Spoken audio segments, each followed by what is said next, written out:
So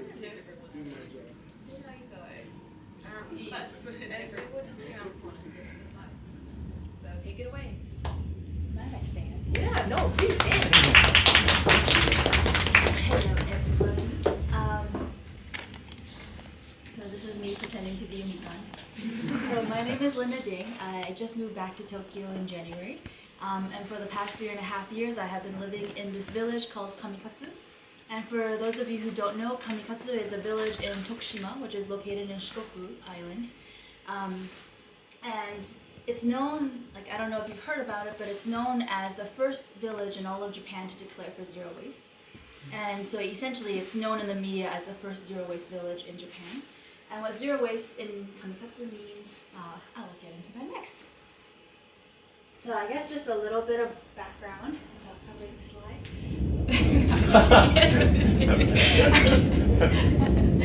That makes me feel safer, but I'll so I graduated from McGill, and then right after graduation, I immediately moved to Tokyo. And so that's how I know one of you here tonight. So when I first moved to Tokyo, I essentially left because I wanted to not join a corporate job. I wanted to explore the world a little bit more.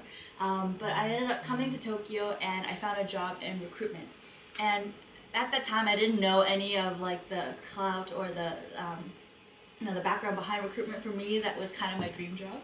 It was the business idea that I had been planning in my head, but I had never come into contact with recruitment in Canada.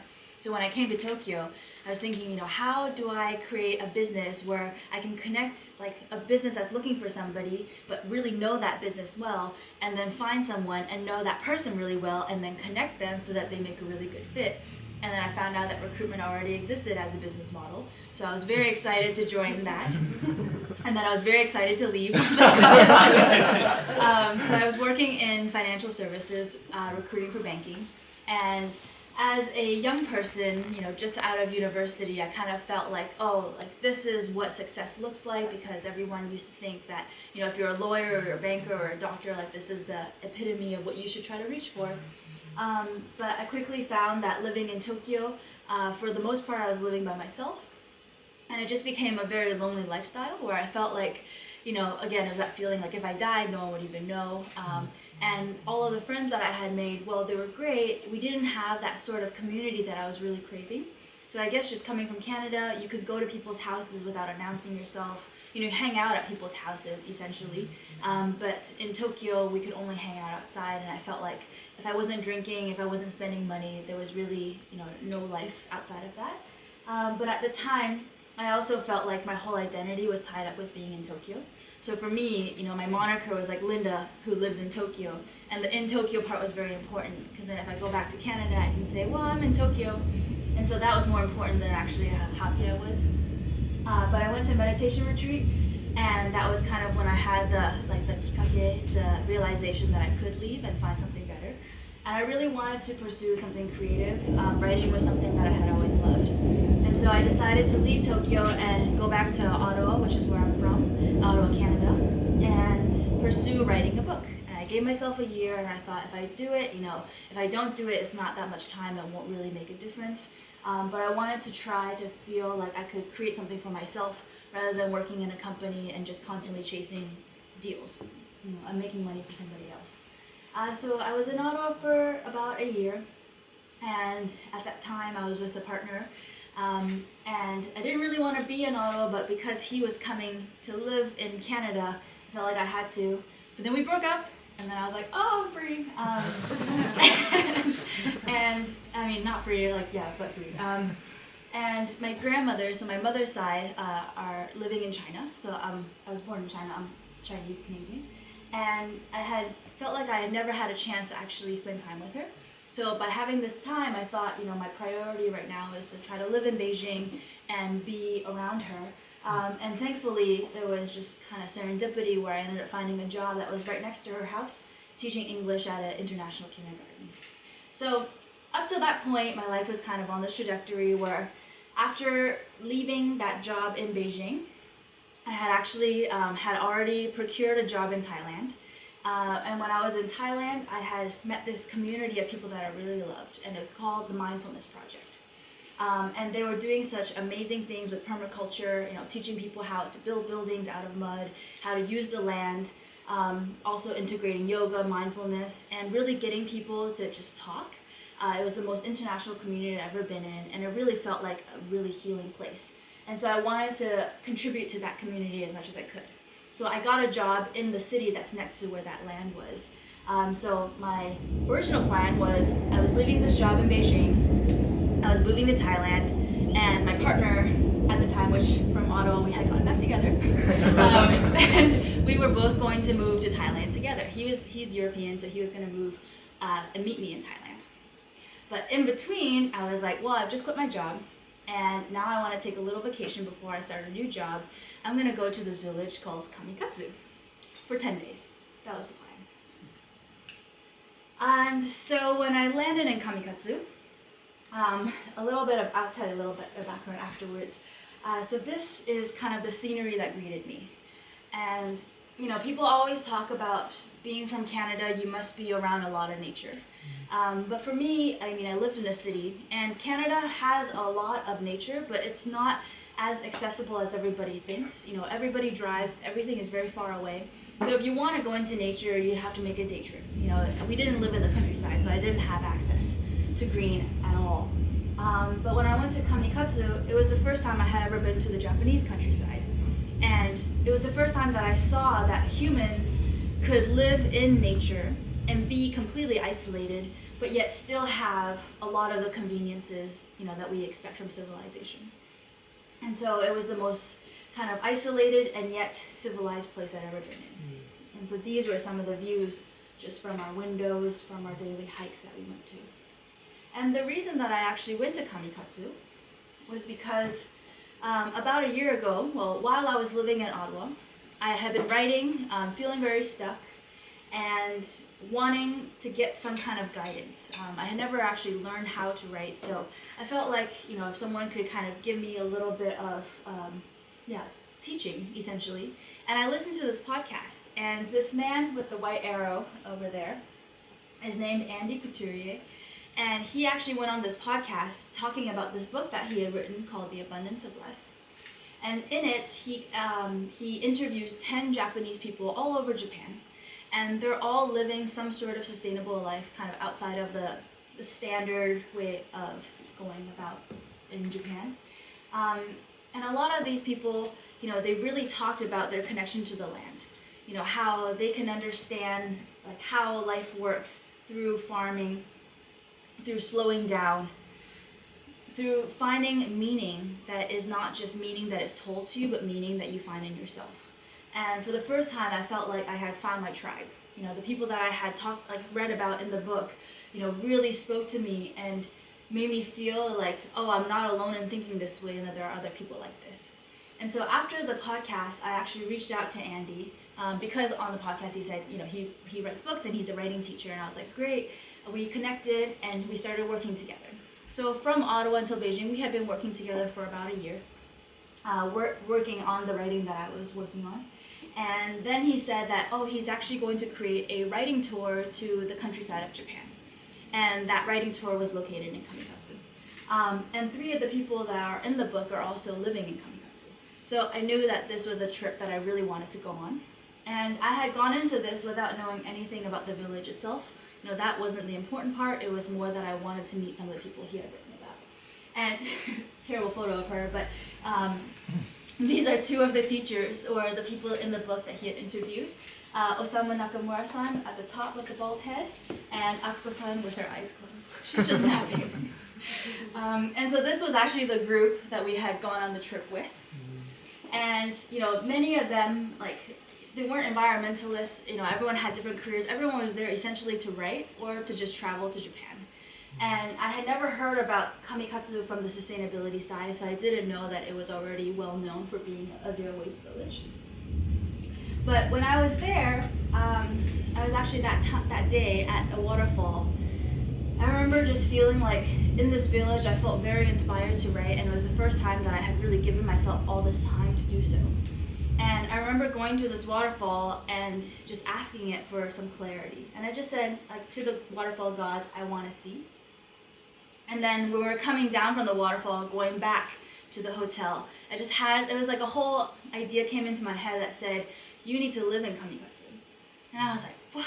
No, that's crazy. I don't speak Japanese like at all. I had forgotten anything I learned in Tokyo. But my main image of Japan was how lonely I had been in Tokyo. And so that really amplified when I thought about living in the countryside, where even less people speak Japanese. I mean, English, everybody speaks Japanese. And, you know, there's less connection to what I knew. But that idea persisted, and on it was like the 8th day of the trip. So the next day, I decided to try to figure out how it would even be possible to actually live in Kamikatsu. And so then luck would have it, the first person that I asked if I could live with them, that was my idea, was to live with Atsuko-san. So I called her and I said, hey, you know, you just met me, I'm on the trip. I really want to stay in Kamikatsu, like, can I live with you? I can help you in the garden, do whatever you need. And she was like, my daughter says I can't let strangers live with me. And I'm like, oh, great, that's a really good reason. And then I was just crushed because that was the only idea that I had. So I thought, you know, if this doesn't work out, it won't work out. But then she said, you should contact Terumi-san, which is the lady in the white arrow. And she is the owner of this cafe called Polestar. It's a zero waste cafe in Kamikatsu, and she was the one who had served us all of our meals during the trip. And they said, you know, she said, call her and see what she's thinking. So I did, and she said, this is very lucky because I had just renovated my house. And I'm looking for interns because it's very difficult to find help in the cafe in the countryside. So if you don't mind rats, you know, if you don't mind like a really old Japanese house, like I'm happy to take you in. And so this was how, you know, on the 9th day, like I decided to stay, cancel all of my onward plans. And then she said, you know, you can move in with me right away. And so I ended up, actually the day that everybody left, which is the next day, everybody went back to the airport, to the train station to go back home. I went with them, and I didn't have to go, you know, on my flight back to Tokyo or anywhere. And when I came back on that bus going back to Kamikatsu, I felt so good, and that's when I knew, like, this is the right decision. And then so I had one day in the hotel by myself to just cry and freak out, and then call my boyfriend and be like, I don't think this is gonna work out. And so it was a lot of change all at once. And it was terrifying, you know, I was like, I didn't think that I could do it, but at the same time, I kind of gave myself no other choices. I just thought, give this a try, because if it doesn't work, you can always go back. And so we ended up, you know, living together, and kudos to Terumi-san because she just accepted a stranger. I don't even think she really like consulted with her husband. And so he was just there like, who are you? And I'm like, I'm your new roommate. And it's her and her 3-year-old son at the time, and her brother, Hiroki. Then we all lived together. And so this was essentially how my life started in Kamikatsu. And I, you know, didn't know what it was going to look like. But it was amazing because there was actually at the time a lot of interest from foreigners who wanted to come and learn about the zero waste system in Kamikatsu. And I don't think I have a slide about it. Okay. So the zero waste system in Kamikatsu, essentially, what it's famous for is that there is no garbage collection in the village. So the village separates their own waste into 45 different categories. And in that video that we just saw, there was that big question mark. And that question mark is the new gomi station, so the garbage station that was just opened in 2020. Before that, they had another building that was quite old. And so this new building that opened is where all of the townsfolk have to bring their own garbage and separate it into the 45 different categories. So Kamikatsu has about an 81 to 82% per annum recycling rate, which is compared to the Japanese recycling national average of about 20%. And so this system was created over 20 years ago. And as luck would have it, actually Terumi and Hiroki's mother was the one who started this system. She worked for the town office. And she was really big in her vision about sustainability, you know, 20 years ago, before anyone talked about SDGs, sustainability, green energy. And she really cared about how to, you know, maintain the ecosystem in Kamikatsu, and also how to make Kamikatsu famous. She wanted to, you know, keep the name of the village because she knew that it was depopulating very quickly, and that if there were not enough people, you know, the village itself would disappear. And so she thought if we have a system that has a lot of categories, it will make Kamikatsu famous, and then more people will want to move there. So she was a woman with a lot of vision, and Terumi is also keeping up that. And so I was, kind of in the trenches with her, working in the cafe, and then we started creating this internship program because we had so much interest from foreigners wanting to learn about the system in Kamikatsu.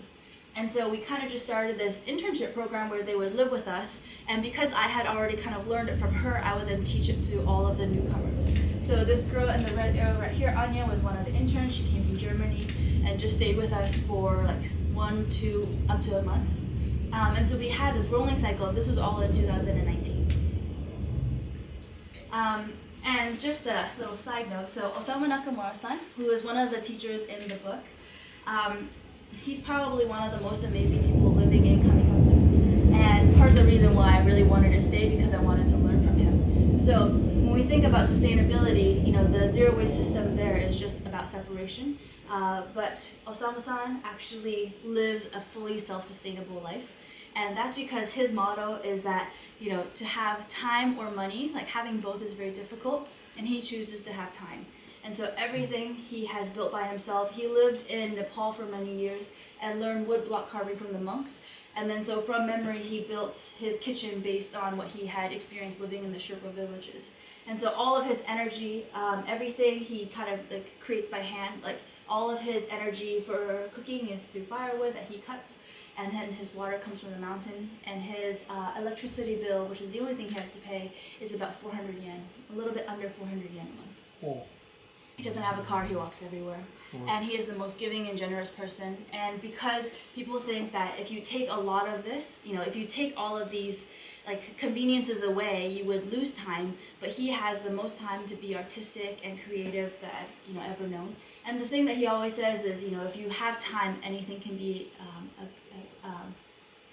a good experience. Anything can be enjoyable. And so because of that principle, I think, when we take our guests through INOW, this is one of the people that is the most influential and gives people kind of a new perspective on life. And so this is a picture of his house. And so for the first few years first year of living in Kamikatsu, I would just go there and learn woodblock carving from him, bookbinding, and just all the different arts that he does. And this is the view that he has. And I told him, Nakamura-san, you have $1 million view.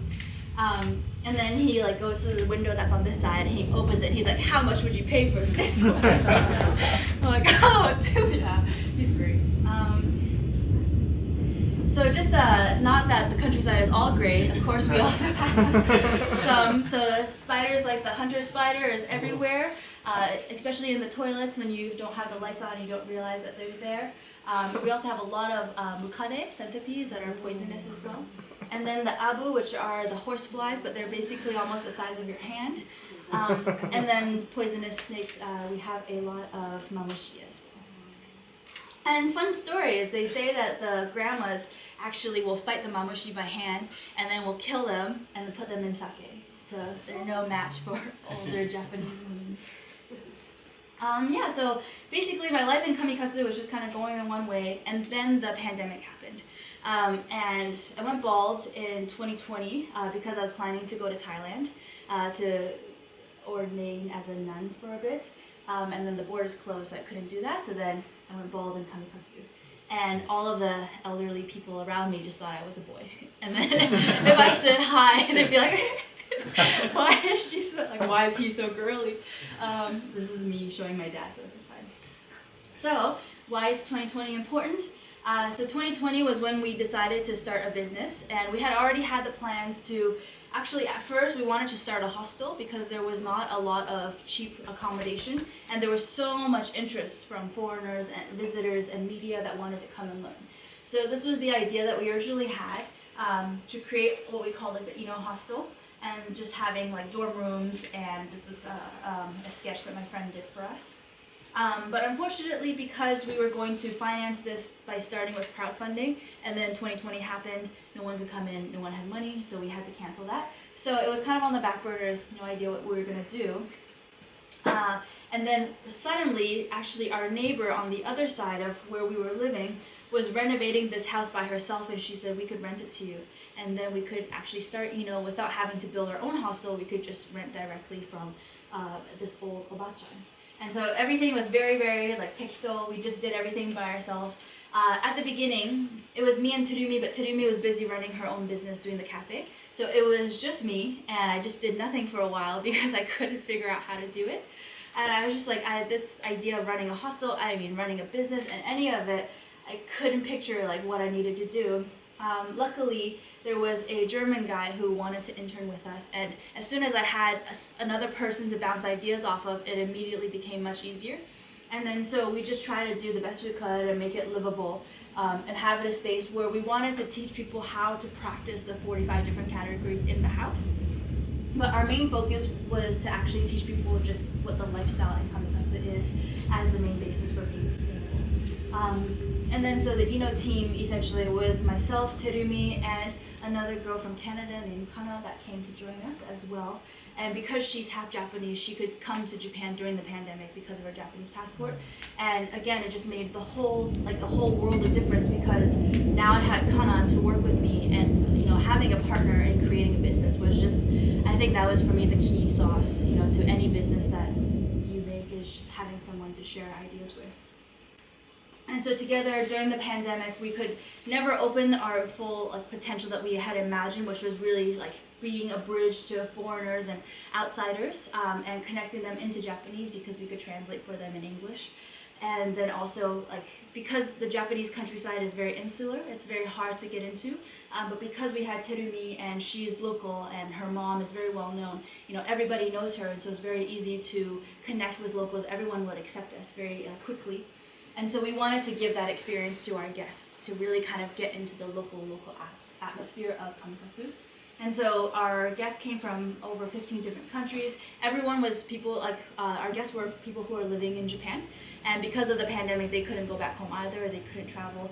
And many of them were looking to learn more about sustainability, but felt really isolated in their communities because there were very few people who were around them that understood sustainability, were talking about it. And so we kind of created our own community of people who, really cared about this but had no outlet within Japan to really explore it. So a lot of times, actually, with our guests, it just felt like we were giving therapy sessions, just by having a place for people to talk. They're just like, oh my gosh, it's so amazing, one, to speak English, for some people, one, to just be able to explain the anxieties, the eco-anxieties that they were having, and having other people understand and be able to share with them. And so it was one of the best experiences because it was work, but it didn't feel like work. It really just felt like we were constantly inviting friends to come visit us, and then they would pay us, but yeah. And so we would really try to give them a community experience, bring them to people's homes, have group dinners, really make them feel like they were one of the community, which they were. And so that was kind of the beginning, and then where we are now with INOW is much more improved. This is actually taken from my old house in Kamikatsu, the window. Wow. And so I lived on top of a mountain. It was just so stunning. And just waking up to that every day, we made very little money, but at the same time we spent very little money. And so it was the first time I kind of got out of that whole economic model where you feel like this is the only thing that's important. I realized that you don't need a lot of money to have a great life, because I also had a lot of time, which was the most important thing for me. Yeah, and just a quick little thing about, so what we were trying to do was trying to give people experiences, and let them learn about the sustainability side, where you're actually learning how to farm, where your food comes from, and we were also following our own advice. So we were also farming and making tea. We also made our own rice starting from last year. And so this was kind of this lifestyle that I had never really thought I could experience, and I was living it in Kamikatsu in Japan, of all places, as well. Yeah, so this is just a little bit more about And I guess to where this kind of all goes was, I ended up meeting another guy, and he lives in Tokyo. And so we had said that we were doing long distance, and we had said that like I would move to Tokyo last year, January, but I dragged my heels for a year. So I would come to Tokyo and I would say, oh, but we're so busy in Kamikatsu, I can't leave. So then I would go back for a month or two, and then I would come back to Tokyo for a week, and then I'd go back because I just wasn't ready to leave, you know. And part of this is that like most of our guests come from the cities, right? So part of like, you know, a lot of my job was really kind of just shitting on the city. Like, oh wow, you know, it's so terrible that you guys, you know, don't get to see green every day. Look at this, and you know, and so it was hard to wrap my mind around that, because then I would go from this and then go to Tokyo, and I was trying to figure out like what do I do as a sustainability minded person, live in the system that isn't really like built for that. And it was definitely especially difficult because with the separation system, you know, I like gotten it more and more ingrained in me about how our garbage is just resources, it's not garbage. But then I come to Tokyo and we have fights with my boyfriend because he would just throw everything into one pail. You know, I'd be like, no, you have to compost this. And he's like, I don't have a compost, it's an apartment. And he's like, you're not here long enough to like create a compost. And so I would feel like I would have to just fall into the system because it was the most convenient way to do things. And finding that, you know, that divide and like not understanding what I should be doing, because then my guilt levels went way up. And especially like having higher consciousness of this just made me feel like even worse as a human being when I wasn't doing that and following that. But it definitely gave me a lot of empathy for our guests, because they come and they experience this and they go back to their own lives, and those systems usually aren't in place. And so it's kind of like this weird line of finding out, you know, I think so many of us right now know so much more about the problems with climate change, you know, and how these things are going to affect us or are already affecting people we know. And yet it's so easy to just blindly ignore it because your life doesn't have it's not being impacted right now. Because we're lucky to live in the city and not, you know, even other places in Japan. And so like I would like go live in Tokyo, you know, act like I wasn't aware, and then go back to Kamikatsu and then teach other people, and I just felt like such a hypocrite like the whole time. And it just kind of started making me change my mind about like what does that mean, like what is being sustainable, you know, what is the value that I'm looking for, or like who am I trying to be and what am I trying to teach others. And it did actually kind of make me feel like maybe a push out of Kamikatsu, because it made me start to see Kamikatsu as a bubble. That, you know, everything here is great because the system is set up. And on the one hand, that means that it can be set up elsewhere. But it also means that you know, once you're out of the bubble and the system isn't set up elsewhere, either you're going to try to like fight against the system and separate garbage, and the garbage man's like, you know, put it all together because there is no separation in whatever coup you're living in. Or you're going, yeah, you know, like what are you going to do without this infrastructure that's already set up here? And even trying to think about like time versus money. When I come into the city, you know, the money wave is so strong. It's like trying to fight against the current in a river. And I'm not that great of a swimmer, so you just end up being pushed along, and then all of a sudden I find myself thinking the same thing, where I'm like, I want to have money, I want to have power, I want to like join this rat race that I don't actually want to. And so I guess after this whole year of kind of going back and forth, I got to this point where I felt like, you know, this relationship is important to me and I want to work on it. And for him, it's like, oh, the next step is to actually live together. I don't want to do long distance anymore. And he wasn't going to come to the countryside. So then my only option was to move to Tokyo. And so since January of moving here, this was probably like, I mean, it was one of the hardest decisions of my life, because on the one hand, like I have this company which now, you know, the borders are open. And so they're going gangbusters, and I'm so happy for them. Like, it's like all of the groundwork, you know, the foundation that we set up. Now we have like businesses, we have universities. We just had Columbia University come and do a program with us. Bloomberg is coming to do a documentary. You know, they got free tevas from this, yeah, like publication. And I was like, I didn't get any of that. I got no free merch. Like, you know, we had to reach out to everybody. And like, so Kana, my team members are still there. And her partner is from Belgium, and he has now joined the team. And I quit the team so that we're still a startup, so we have to pay for our own salaries, and we're not making enough that we can cover like 3 people's salaries.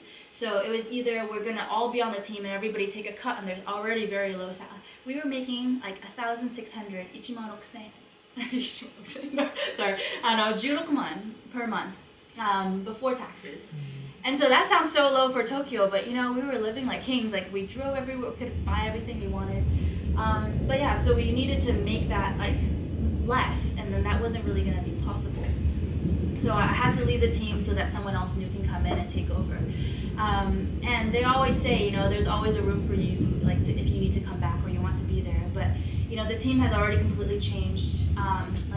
Still, the new team member, he has ideas, and I don't want to step on his toes. And I mean, I'd say like one of the most frustrating things about this was that like our biggest struggle the whole time we were running the program was figuring out prices. I hope Hannah's not watching this. She might be, but so like figuring out prices, how much to charge. And I always felt like I was the bad guy where I would want to charge more, because I would say, if we're looking at other people who are charging for these kinds of programming, like they're charging way more, and we're like tourism but also education, and we should also be able to support ourselves financially. We're not doing this for charity.